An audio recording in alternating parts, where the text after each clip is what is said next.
மரவள்ளிக்கிழங்கு பொரியல் பண்ணலாமா? வாங்க எப்படி பண்ணலாம் பார்ப்போம். ஹலோ ஃப்ரெண்ட்ஸ், வாங்க மரவள்ளிக்கிழங்கு பொரியல் எப்படி செய்யலாம்னு பார்க்கலாம். மரவள்ளிக்கிழங்க வாங்கி இந்த மாதிரி அரிஞ்சு கழுவி சின்ன சின்ன பீஸா எடுத்து வச்சுக்கோங்க. அதுக்கு தேவையான பொருள் வெங்காயம், கருவேப்பிலை, பூண்டு, காஞ்ச மிளகாய். வாங்க வானலை காய வச்சுக்கலாம், எண்ணெயை ஊற்றலாம். வானல் காஞ்சிச்சு, தேவையான அளவுக்கு எண்ணெய் ஊத்திக்கிங்க. எண்ணெய் காஞ்சதுக்கு அப்புறம் கடுகு உளுத்தம் பருப்பு போடுங்க.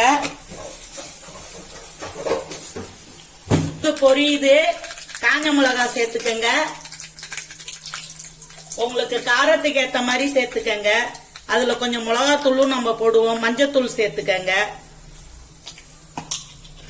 பூண்டு சேர்த்துக்கங்க. கருவேப்பிலை சேர்த்துக்கங்க. வெங்காயத்தையும் சேர்த்துக்கங்க. சேர்த்து எல்லாத்தையும் ஒரு வதக்கும். பெருங்காயத்தூள் சேர்த்துக்கங்க. கிழங்கு ஐட்டங்க எல்லாத்துக்குமே அதிகமா பெருங்காயத்தூள் சேர்த்துக்கங்க. நல்லா வதக்குங்க. வதங்கினதுக்கு அப்புறம் கிழங்க சேர்த்துக்கங்க. நீங்க இதை என்ன கிழங்குன்னு சொல்வீங்கன்னு சொல்லுங்க. எங்க ஊர்ல நாங்க இதை மரவள்ளி கிழங்குன்னு சொல்லுவோம். உங்க ஊர்ல நீங்க என்ன கிழங்குன்னு பேரு அதுக்கு. நல்லா எல்லாத்தையும் ஒன்னா வதக்கி விடுங்க. வதங்கட்டும். நாங்க வேக வச்சு செய்ய மாட்டோம், இப்படிதான் செய்வோம். அப்பதான் அதனோட நல்லா வெந்து அந்த இதெல்லாம் வரக்குள்ள சாப்பிட ரொம்ப டேஸ்டா இருக்கும். தேவையான அளவு உப்பு சேர்த்துக்கங்க. கொஞ்சமா உப்பு கறிக்க போகுது. காரத்துக்கு 2 மிளகா போட்டிருக்கோம். கொஞ்சமா மிளகாத்தூள் சேர்த்துக்கங்க.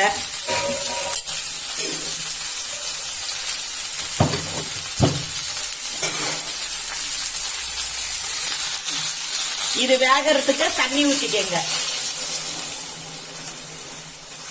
நல்லா வேகட்டும். வெந்து வந்த பிறகு உப்பு காரம் எல்லாம் போதுமான்னு பாத்துக்குங்க. ஓகே, எங்களுக்கு போதும். இத மாதிரி வெந்து குழன்னு அந்த தண்ணியோட அந்த கிழங்கு வேகக்குள்ளதான் அதனுடைய டேஸ்டே வேறையா இருக்கும். நம்ம வேக வச்சு அப்புறம் பொடி பண்ணி செஞ்சோம்னா அது வேற டேஸ்டா இருக்கும். இது மாதிரிலாம் டேஸ்டா. வாங்க மரவள்ளி கிழங்கு தாளிச்சு விட்டோம்ல, அது வெந்துகிட்டு இருக்கு, பார்க்கலாம். கிழங்கு நல்லா வெந்துன்னு இருக்கு. தண்ணி நல்லா சுந்திடுச்சு. இன்னும் ஒரு 2 நிமிஷம் இருந்தா கிழங்கு நல்லா வெந்து முடிஞ்சிடும். வேகட்டும். வருங்க, அந்த குழம்பு ரொம்ப டேஸ்டா இருக்குங்க. அந்த வருங்க, எனக்கு ரொம்ப பிடிக்குங்க. அந்த கிழங்கு நல்லா வெந்து முடிஞ்சிடுச்சு. வாங்க கலரி விட்டு அடுப்பை ஆஃப் பண்ணிடலாம்.